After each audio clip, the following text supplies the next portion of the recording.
देखो, वहाँ पे रोड देखो, वैजलपुर के रोड देखो, आपको रोड वहाँ पे क्लीन मिलेंगे और साफ सुथरे और अच्छे मिलेंगे। और ये हमारा एरिया देखो, क्या है इतनी सारी नाइंसाफी। क्या हम टैक्स नहीं भरते, हम लाइट बिल नहीं भरते, तो हमारे साथ इतनी नाइंसाफी करते हो? तो फिर आप साथ देना, हम दक्षिण पश्चिम जोन के ऑफिस को घेरेंगे अगर यहाँ का तंत्र नहीं सुनता है तो। अहमदाबाद के सरखेज वार्ड में मेरे ठीक पीछे जो आम खड़ी है, आप देख सकते हैं कि नेहरू नगर जो है सोसाइटी है, विस्तार है सरखेज में आया हुआ। वहाँ के लोग परेशान हैं। यहाँ पर 4 काउंसिलर भारतीय जनता पार्टी से जीत कर आते हैं। पिछले 10 सालों की अगर बात की जाए तो कांग्रेस से नफीसाबेन जीत कर आते थे, जिन्हें मकरबा की बेटी कहा जाता था। कांग्रेस ने कहीं ना कहीं उन पर विश्वास न करके टिकट उन लोगों को दी जिन्हें राहुल गांधी ये कहते थे कि हम चुनावी मैदान में रेस के घोड़े उतारने वाले हैं। लेकिन इस बार जो है रेस के लंगड़े घोड़े उतारे गए। जो कांग्रेस से 2 उम्मीदवारों ने अपने फॉर्म को वापस खींचकर जो है कांग्रेस को धोखा दिया और भारतीय जनता पार्टी का साथ दिया। आज कहीं ना कहीं ये अवाम इसलिए भी पीड़ित है कि भारतीय जनता पार्टी के 4 काउंसिलर इन्हें सुनने नहीं आते, इन्हें देखने नहीं आते। ऐसे समय पर नफीसाबेन काउंसिलर कांग्रेस से जीत कर आती थी। उन्होंने यहाँ के लोगों की समस्याओं को सुना, उनके कामों को किया।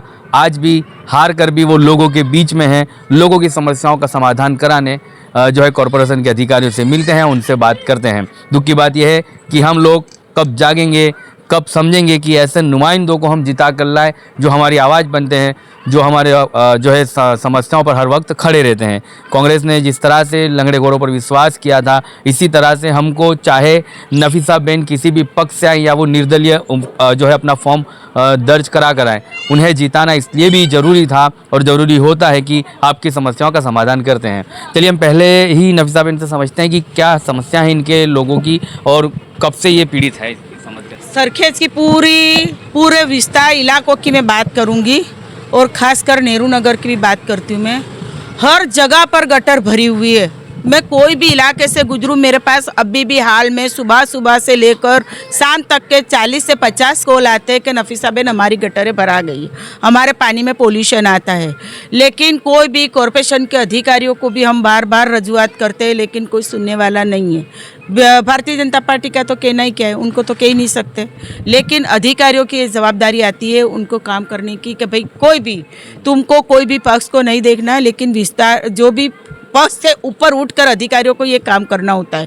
लेकिन सरखेज वार्ड के अंदर इतना पानी में पोल्यूशन है, तुम सुबह में आकर देखो, इतना पानी में, हर घर में पानी में पोल्यूशन है और हर घर के अंदर 2-2 4-4 बंदे बीमार है और पूरी गटर इतनी भरा गई है। हर नेहरू नगर विस्तार हो, ताजपी टेकरा हो, अंजुमन नगर हो, जागृति स्कूल के पीछे का भाग हो, ये नेहरू नगर का इस अपने घुमटी के इधर के भाग में खड़े हैं। आगे भी कल वो समस्या थी, मैंने कल के लिए भी बात अधिकारियों को करी थी। पूरे नेहरू नगर की मैं बात करती हूँ और जाती हूँ तो मैं ऐसे नहीं कि एकले नेहरू नगर, दूसरे भी 2-4 विस्तार जहाँ बहनों के फ़ोन आते, भाइयों के फ़ोन आते, तो मैं अधिकारियों को बोलती हूँ कि ये समस्या है। वो पानी प्रेशर से नहीं आ रहा और पानी की इतनी लाइन है, जो लीकेज है वो समी नहीं हो रही है, उसके अंदर से भी वो पानी में पोल्यूशन आ रहा है। और भरेली जो गटर है, इतनी जो भी भरेली वो गटर भरने के कारण भी पानी में पोल्यूशन आता है। लेकिन यहाँ पे पारदर्शी जब से हम नहीं है तो पारदर्शी काम कोई भी आते कॉरपोरेशन तंत्र तरफ से वो पारदर्शी काम नहीं करते। आते हैं 1-2 गटर का साफ सफाई की और फोटो लिए और चले गए। ऐसे पूरे स्टेप बाय स्टेप जब हम खड़े रहकर काम करवाते थे कि पूरा चैप्टर पूरा के भाई भले 2 दिन 3 दिन लगे, लेकिन पूरा के पारदर्शी काम करवाते थे, तो उससे कहीं भी किसी को कोई दिक्कत भी नहीं थी और पानी भी अच्छा आता था। और जो पानी की जो नर्मदा की लाइन हम लेकर आए, उससे भी सबको फ़ायदा हुआ। लेकिन अब जो समस्या आ रही है, तो कॉरपोरेशन के अधिकारी को हम बार देखो, रोड रास्ते खराब हो चुके हैं और गटर लाइनें खराब है, आखिर उभरा गई है सारी, टूटी फूटी गटरों के ढक्कन टूट गए, पानी इतना गंदा आ रहा है। यानी रोज की इतनी समस्या, रोज समस्या का इतना अंबार है। तो अब लोगों को अब क्या बोले, अपने जो हमने भी मांगी थी कांग्रेस से टिकट के आते, हम तो और भी लड़ते, अपने हक के साथ लड़ते। अभी हम नहीं है सत्ता में, नहीं होकर के भी हम लोगों की फरियाद कॉरपोरेशन तक पहुंचाते। कई बार गुस्से भी हो जाती हूँ, बोलती हूँ पर फिर तब जाकर वो कामगिरी होती है, लेकिन वहाँ तक तो कोई कामगिरी कोई सुनने वाला नहीं है। आवाम से बात करेंगे, यहाँ पर जो लोग पीड़ित हैं वो आगे आए, जिनको समस्या है वो बताएं कि क्या समस्या है, क्या दिक्कतें का सामना करना पड़ता है। પાણીની ગટરું ભરાઈ જાય છે, પાણી કર સુધી છે, કઈ પાણી જવાની જગા નથી, ચારે બાજુથી પાણી આવે છે, અમારે તો ઘરમાં પાણી ભરાઈ જાય છે, તો સરકાર શું કરે ને પીવાનું પાણી ને ગટરનું પાણી ને બધું એકાકાર થાય છે ભેગી। पानी छोड़ते ना ऐसे गटर की बात आती है, नकली बदबू इतनी आती है कि पीने का पानी भी नहीं भर सकते, न पानी भी नहीं आता, एक दिन आता है एक दिन नहीं आता। અહીંયા નેહરુનગરમાં ગટરનું પાણી ખૂબ જ ખરાબ આવે છે, અમારે તો દરવાજાના આગળ જ તે ગટરનું પાણી છે, બાળકો બી બીમાર થઈ ગયા છે અમારા તો। બસ અમે વારંવાર કમ્પ્લેન કરવી છે, ઓનલાઈન નંબર નોંધાવીશું તો પણ કોઈ સાફ કરવા આવતું નથી, ઓનલાઈન નંબર કમ્પ્લેન નોંધાવી પણ કોઈ બી સાફ કરવા હજુ સુધી આવ્યું નથી। અમે અમારા પૈસાથી ગટરો સાફ કરાવી છે, કોઈ ध्यान આપતું નથી। पानी तो आता ज नहीं है, ये गटर भरा जाती है, कितने बार ऑफिस में जाते हैं, कोई करता ही नहीं, तो क्या करेंगे, कोई सुना ही नहीं है हमारी, कोई बोलता भी नहीं, सब नल का पानी एक हो गया, हाँ नहीं छोड़ते, बच्चे बीमार, गटर का पानी नल का पानी एक हो गया, कुछ देखते ना बच्चे बीमार हो, सुनो तो बात आ रही पानी में, तो क्या करें, तो क्या पीवे। हाँ फिर थोड़ी देर आता है तो पानी चला जाता है, पीने का भरे वहाँ तक तो पानी फुल देते ही नहीं है। कितने टाइम से समस्या? अभी तो 1 महीने से ज़्यादा ही तकलीफ है। नहीं 6 महीने हुए, 6 महीने से ये समस्या है। और यहाँ पर है ना ये ब्लॉक दिख रहा है, ये सारे ब्लॉक को खोद के ने पाइप यहाँ पर डाली हुई थी, और वो पाइप डाल दिए, मेन पाइप वहाँ से ज्वाइंट करेली, फिर भी पानी सबको कनेक्शन दे दिए थे, फिर भी मोटर लगाते हुए भी पानी नहीं आता। ये समस्या है कि मोटर चालू कर भी पानी एक बूंद नहीं आता, तो क्या करने का, उसको जाकर कंप्लेन करते तो 3-4 बार जाके कंप्लेन करी, पर कोई जवाब नहीं देने वाला है। और यहाँ कब से ब्लॉक खोद के रखे ले, ब्लॉक लगाने भी नहीं आ रहे, पाइप लगा चुके हैं, 1 महीने से ऊपर हो गया है, पर ब्लॉक लगाने नहीं आ रहे। और ये बारिश का पानी आता है तो सारी रेती यहाँ आ जाती है, उनको इतना वो नहीं होता कि बारिश में पब्लिक हैरान होगी कि ब्लॉक वापिस से लगा के जाए, खोद के न चले जाते हैं और वो वापिस से हमारे को, हाँ यही समस्या है। ये टैक्स सभी टैक्स भरते हैं, सभी कंप्लीट सब टैक्स देते हैं, सब मकान मालिक यानी सब रेगुलर है, लाइट बिल में, टैक्स में, हर चीज़ में आप लेने आ जाते हो। जब देने की बारी आती है सुविधा तो आप क्यों पीछे हट जाते हो? जब वो नहीं समझ पड़ती आपको कि जब आप पैसे ले रहे हो पब्लिक के पास से तो सुविधा भी ऐसी दो ना, क्यों सरकार नहीं समझती? आपके यहाँ जब भारतीय जनता पार्टी जीत कर आती है, कभी कोई काउंसिलर चक्कर लगाने आता है आपके विस्तार में? कोई नहीं आता, जीत गया वो जीत गया, जैसे कोई देखने ही नहीं आता कि कोई यहाँ आए तो अपने उनको समस्या बताए कि भाई हमारे वहाँ ये समस्या है। ये नफीसा आंटी थे, वो आए थे और इनको हम समस्या पहले बता देते तो ये करवा देते। ये ब्लॉक भी नफीसा आंटी थे, उन्होंने लगाया था, बल्कि कोई ने ब्लॉक भी नहीं लगाया। आप देखो मकरबा में जाके देखो, वहाँ पे रोड देखो, वैजलपुर के रोड देखो, आपको रोड वहाँ पे क्लीन मिलेंगे और साफ सुथरे और अच्छे मिलेंगे। और ये हमारा एरिया देखो क्या है, इतनी सारी नाइंसाफी, क्या हम टैक्स नहीं भरते, हम लाइट बिल नहीं भरते तो हमारे साथ इतनी नाइंसाफी करते हो? तो हमारे तो ना रोडों की हालत है, रोडों की हालत तो देखो आप कैसे हो रही है। यहाँ सब बाजू पानी भरा रहता है, यहाँ 4-4 फुट पानी भरा रहता है, जब भी बारिश फांस होता है ना 4-4 फुट पानी भरा जाता है। क्या करने का, पब्लिक जाए तो जाए कहाँ? तो इस नाइंसाफी का जो है जवाब अब आपको आने वाले चुनाव में इंसाफ से इसलिए देना होगा कि नफीसा जो है बहन काउंसिलर, चाहे वो पक्ष से चुनाव लड़े चाहे निर्दलीय लड़े, आपको इनका साथ देना होगा जो आपका काम कर रहे हैं। तभी समस्याओं का अंत आएगा कि एक काउंसिलर आपका लोकल आवाम हो जो आपके विस्तार में रहता हो, आपकी समस्याओं को समझता हो, तभी समस्याओं का समाधान आएगा। तो अपनी जिस तरह से सड़कों का रिसर्फिंग होता है, ड्रेनेज लाइनों का भी इसी तरह से जो है अपडेटिंग होना चाहिए।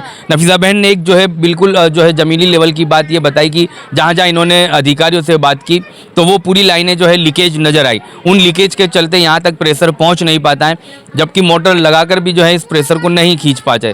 तो ये सारी लीकेजों को बंद करना होगा, जितनी पानी की लाइन है वो तमाम लीकेज को बंद करके उसको जो है अपडेट किया जाएगा, नई पाइपलाइन की जाएगी, उसके बाद ही यहाँ पर प्रेशर जो है आ सकता है। ऐसी जो है समस्या सामने आई और उसका अंत और समाधान जल्द से जल्द हो, ऐसा नफीसा बहन ने जो है रजूआत तो की है।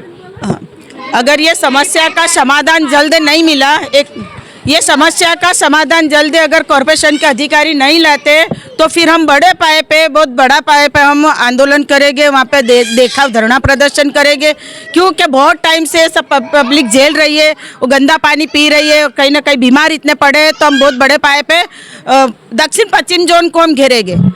बराबर, अभी तक तो मैं हज पे थी लेकिन अब हज पे से आ गई हूँ, लेकिन अब दक्षिण पश्चिम जोन को हमारा घेरने का पूरा इरादा है। आप लोगों का इरादा है कि नहीं, बताइए। समस्या आपकी है तो आप बताइए, बराबर। तो फिर आप साथ देना, हम दक्षिण पश्चिम जोन के ऑफिस को घेरेंगे अगर यहाँ का तंत्र नहीं सुनता है तो, बराबर।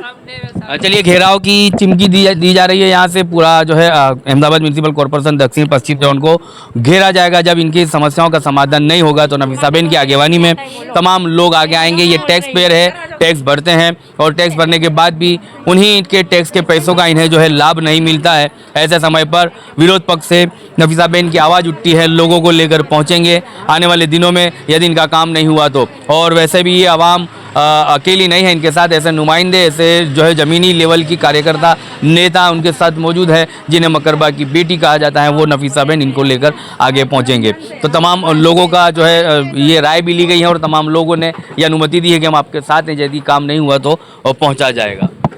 रमजान से पानी नहीं आ रही है, हमारा पाइपलाइन तो नहीं डल चुकी है लेकिन पानी आ ही नहीं रहा है, ना फॉक्स आ रही है पानी का, ना पानी आ रही है। क्योंकि पाइपलाइन का हम वहाँ जाके 4 बार कंप्लेन करके भी आए, लेकिन वो लोगों ने वहाँ बाजू कहते सर रजा पे। आज भी हमने ऑनलाइन भी उनको फ़ोन करे, सब वो वहाँ से टोकन नंबर भी दिया है, लेकिन पर वहाँ बाजू से कोई साहब आता ही नहीं और कोई पानी के लिए कुछ देख ही नहीं रहा है। मोटर वाले टैंकर भेजेंगे यूँ बोलते हैं तो फिर वो भी नहीं आती है, और वो थोड़ी देर भरने देता है फिर वो भी लेके चले जाता है पानी। तो नफीसाबेन से ये कहा जाएगा कि टैंकर की सुविधा इन तक पहुंचाई जाए, ऐसी भी आप मांग करें कि इन्हें पर टैंकर नहीं आता। कॉर्पोरेशन तंत्र कहते हैं कि टैंकर राज नहीं, अब जल से नल तक। एक मिनट, कॉर्पोरेशन तंत्र का तो ऐसा कहना है कि अब टैंकर राज खत्म हो गया है, लेकिन यहाँ पानी की समस्या ऐसी है कि आज भी टैंकर राज चल रहा है। बराबर, इतना बड़ा 58 करोड़ के खर्चे से जो बना हुआ सम है ना, सम के करीब का एरिया है, यहाँ पानी नहीं मिलता। तो फिर हमारे को कल इसीलिए हमने सबने अब ये डिस्कस कर रहे हैं कि कल हम आवेदन पत्र देने कॉर्पोरेशन के ऑफिस पे जाएंगे और वहाँ अगर हमारे 2 दिन के अंदर इसका निकाल नहीं आता है तो हम दक्षिण पश्चिम जोन की ऑफिस पे घेराव करेंगे। मामले को लेकर आपने कोई अधिकारी से बात भी की है भी मेरे पास उसकी, बराबर है। मैंने अधिकारियों से बात भी, उन्होंने क्या हाँ हो जाएगा। इसके पहले भी 8 दिन पहले भी बात की कि भाई पानी में पोल्यूशन आ रहा है, गटरें भरा गई है, आप जल्दी से जल्द काम करो। तो उनका कहना ऐसा है कि अभी चौमासा है तो हम खड्डे खोदेंगे तो दिक्कत आएगी, लेकिन आप खड्डा खोदो तो उसी दिन खड्डे को पूर दो, या 2 दिन में 1 दिन चेक करने में लगा के दूसरे दिन पूर दो, तो ये समस्या का समाधान हो सकता है। लेकिन काम ही ना करना हो अधिकारियों के तो फिर वो तो आनाकानी करेगी ही। चलिए, बहुत शुक्रिया हमसे बात करने के लिए थे नफीसाबेन, पूर्व काउंसिलर, जो लोगों की हर वक्त आवाज़ बनते हैं, अब भी जो है लोगों के साथ ही उनकी समस्याओं का समाधान करने के लिए हर वक्त उनके बीच आते हैं। आने वाले दिनों में इनका काम नहीं हुआ, नेहरू नगर सोसाइटी का सरखेज वार्ड में आई हुई है, तो ये अपनी आवाम को लेकर दक्षिण पश्चिम जोन का घेराव करेंगे, अधिकारियों से मिलेंगे और उनकी रजूआतों को जो है लोगों की वहाँ तक पहुँचाएंगे और उनकी समस्याओं का अंत लाने का, समाधान लाने का प्रयास करेंगे। अब आने वाले दिनों में ये देखा जाएगा किस तरह से इस काम को अहमदाबाद म्यूनिसिपल कॉर्पोरेशन देखती है। टैक्स जो है इनसे रेगुलर लिया जाता है तो उनको सुविधा भी उसी तरह से देनी चाहिए, ऐसी यहाँ के लोगों की मांग है और नफीसाबेन पूर्व काउंसिलर की मांग है।